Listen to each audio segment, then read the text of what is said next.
Friends, अगर आप बिहार से हैं तो ये खबर आपके लिए है। बिहार सरकार पथ उपयोगकर्ता शुल्क नई नियमावली 2026 को मंजूरी दे दिया है। अब बिहार के राज्य के किसी भी स्टेट हाईवे पर आप चलते हैं, पुल पर चलते हैं, पुलिया पर चलते हैं, बाईपास पर चलते हैं, तो अब आपको टोल टैक्स देना पड़ेगा। बिहार सरकार में टोल टैक्स का श्रेणी इस प्रकार रखा गया है। और आप छोटी कमर्शियल व्हीकल, छोटी पर्सनल व्हीकल से आप चलते हैं तो आपको ₹1.25 पेमेंट करना पड़ेगा। जैसे मान लीजिए आप 100 किलोमीटर चल गए तो आपको ₹125 पेमेंट करना पड़ेगा। अब छोटे 4 व्हीलर कमर्शियल व्हीकल में आप चलाते हैं तो आपको ₹2 पर किलोमीटर पेमेंट करना पड़ेगा। और बस ट्रक के लिए निर्धारित रखा है अमाउंट ₹6.65 से लेकर के ₹8.10 के बीच में।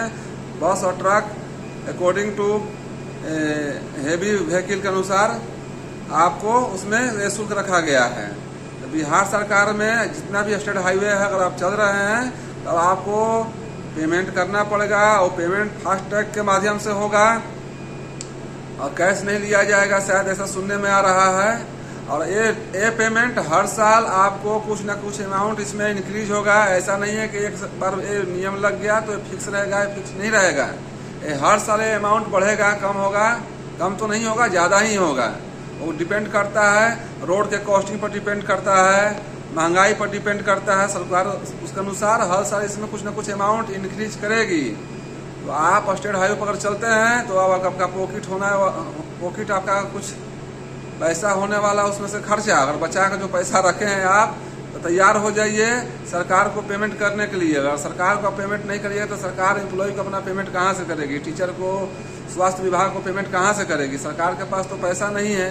पहले तो नियम नहीं लगा था, अभी ये नियम लगा है। सम्राट सरकार में नियम लगा हुआ है टोल टैक्स वाला। तो भाई सरकार को तो पेमेंट करना है ना अपने कर्मचारी को, तो कहाँ से करेगी? जनता से लेगी तभी तो करेगी ना। तो दारू तो बंद है बिहार में।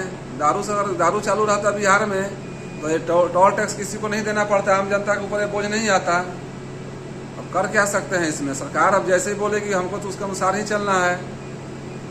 आखिर शीर्ष पर तो हम बैठाए हैं ना सरकार को, तो बात तो उसका तो सुनना पड़ेगा ना मुझे।